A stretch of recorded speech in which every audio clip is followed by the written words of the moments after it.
تو آخری رات میں تو کروڑوں پھر جہنمی جہنم سے بری ہو گئے نا. کہ حدیث مبارکہ میں ہے پہلی رمضان سے لے کر آخری رمضان تک جتنے جہنمی ٹوٹل جہنم سے بری ہوتے ہیں، رمضان کی آخری رات میں ایک رات میں اللہ اتنے جہنمی اور بری فرما دیتے ہیں. اللہ اکبر کبیرہ. کیونکہ انسان کی فطرت ہے کہ کئی مرتبہ سستی کرتا ہے، لیکن جب دیکھتا ہے کہ آج آخری رات ہے تو احساس ہوتا ہے کہ چلو آج آخری رات ہے تو چلو میں بھی کچھ اللہ سے مانگ لوں.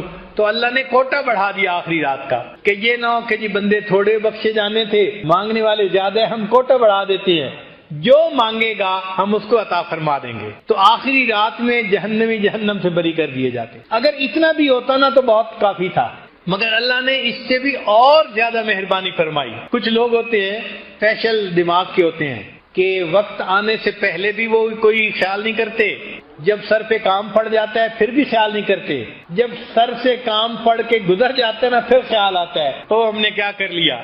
چنانچہ بہت سارے لوگ ایسے بھی ہوں گے کہ رمضان مبارک میں تو خیال نہ کیا، جب چاند نظر آ گیا اور جی کل عید ہے، اب احساس ہوا کہ ہم نے تو نہ روزے رکھے، نہ تراویح پڑھی، نہ دعائیں مانگی، رمضان کا مہینہ تو چلا گیا.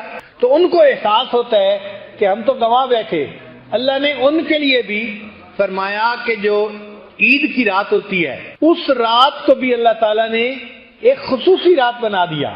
اس کا نام لیلۃ الجائزہ حدیث پاک میں ہے. اس دن جنت کو دھویا جاتا ہے، خوشبو کی دھونی دی جاتی ہے اور ایمان والوں کے لیے تیار کیا جاتا ہے. اور جس طرح رمضان کی راتوں میں عبادت کا ثواب ملتا تھا، اس لیلۃ الجائزہ میں بھی اسی طرح عبادت کا ثواب ملتا ہے. تو اللہ تعالیٰ نے اور مہربانی فرما دی کہ چلو بھائی اس رات میں تم کچھ کر لو.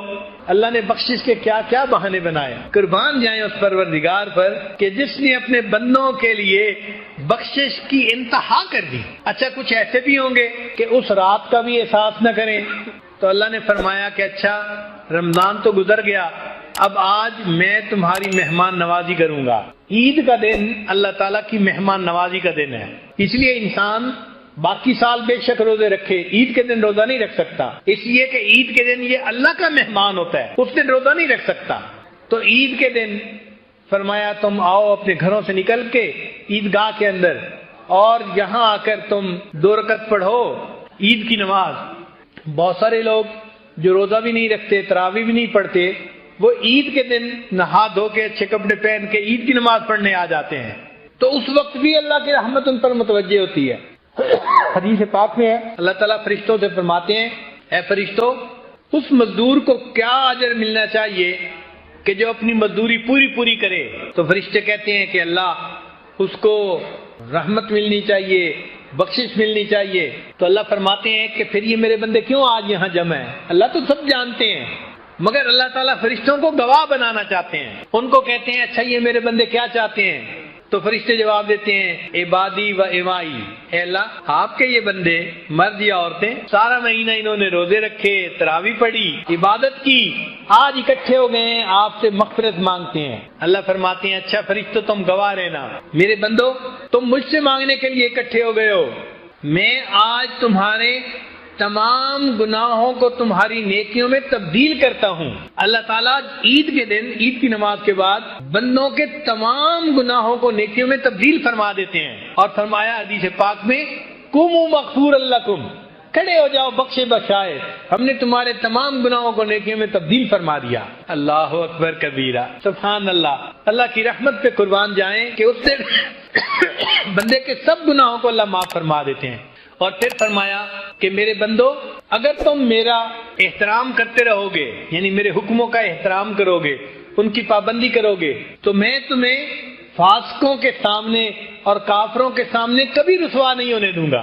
یہ بھی وعدہ فرماتے ہیں کہ تم میرے ساتھ اگر اپنا تعلق ٹھیک رکھو گے نا تو میں تمہیں کبھی بھی فاسقوں کے سامنے اور کافروں کے سامنے رسوا نہیں ہونے دوں گا. تو جب اللہ تعالیٰ اتنے بڑے بڑے وعدے فرما رہے ہوتے ہیں تو سوچئے پھر ہمیں تو اس وقت میں اللہ سے خوب اللہ سے مانگنا چاہیے، دعائیں مانگنی چاہیے، رجوع اللہ کی طرف کرنا چاہیے.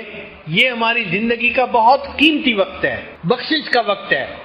تو اللہ تعالیٰ نے مومنوں کی بخشش کے بہانے بنا دیے. کرنی تھی مغفرت تو بہانے بنا دیے، جنت میں مومنوں کے ٹھکانے بنا دیے۔ اس لیے نبی علیہ السلام نے ارشاد فرمایا کہ روزہ دار بندے کو چاہیے کہ وہ یہ دعا اللہ سے ضرور مانگے، اللہم انی اسألک الجنہ واعوذ بک من النار، اے اللہ مجھے جنت عطا فرما دیجئے اور جہنم سے بری کر دیجئے۔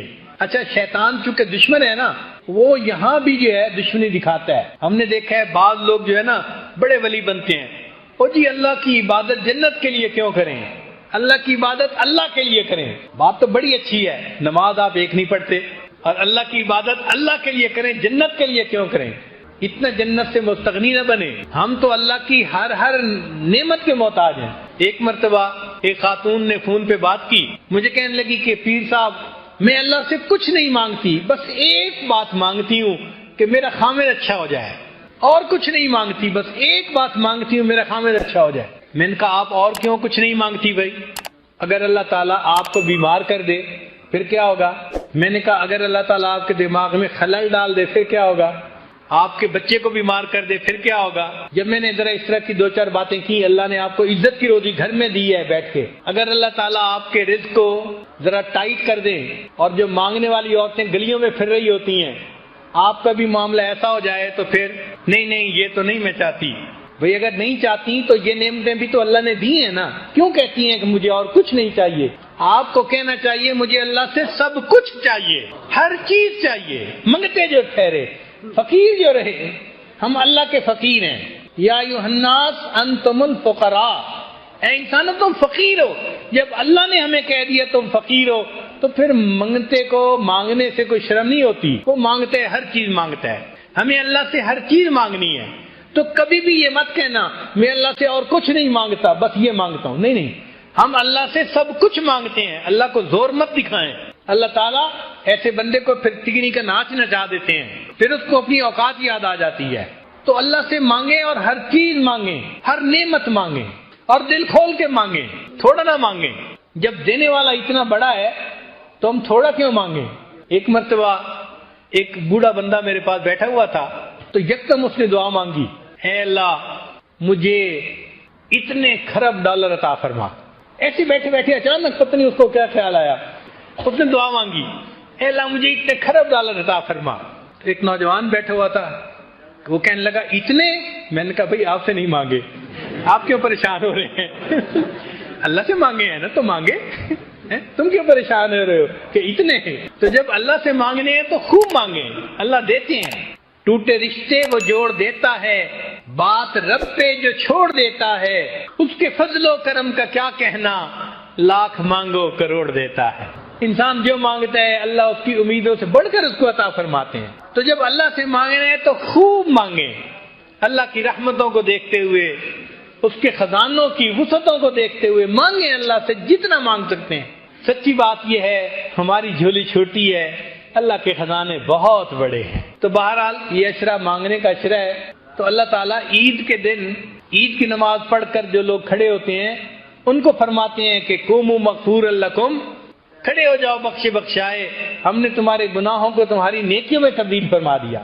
تو مومن کے لیے تو یہ زندگی کا بہت قیمتی وقت ہے، لہذا ان مجالس میں بھی آپ بہت شوق ذوق کے ساتھ توجہ کے ساتھ بیٹھیں، اور یہ جو 10 دن کے ایام ہیں ان کے اوقات کو بھی خوب عبادت میں گزاریں، ذکر میں، تلاوت میں، نوافل میں، جتنا عبادت کر سکتے ہیں اتنا کریں، اپنے آپ کو تھکائے عبادت میں۔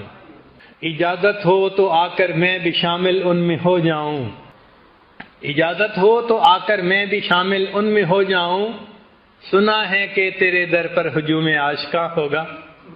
اللہ آپ کے چاہنے والے آپ کے در پہ اکٹھے ہوں گے، میرا بھی دل چاہتا ہے کہ میں بھی ان میں شامل ہو جاؤں۔ اے اللہ مجھے بھی آپ اپنے چاہنے والوں میں شامل فرما لیجئے اور میرے دل کو بھی اپنی محبت سے بھر دیجئے۔ فما ذلک علی اللہ بعزیز، اللہ کے لیے یہ کام کوئی مشکل نہیں۔ اللہ تعالی ہمارے اس وقت کو نیکی تقوی میں گزارنے کی توفیق عطا فرمائے، اور جو دعائیں ہم مانگیں اللہ ہماری سب دعاؤں کو اپنی رحمت سے قبول فرمائے۔ وآخر دعوانا ان الحمد للہ رب العالمین۔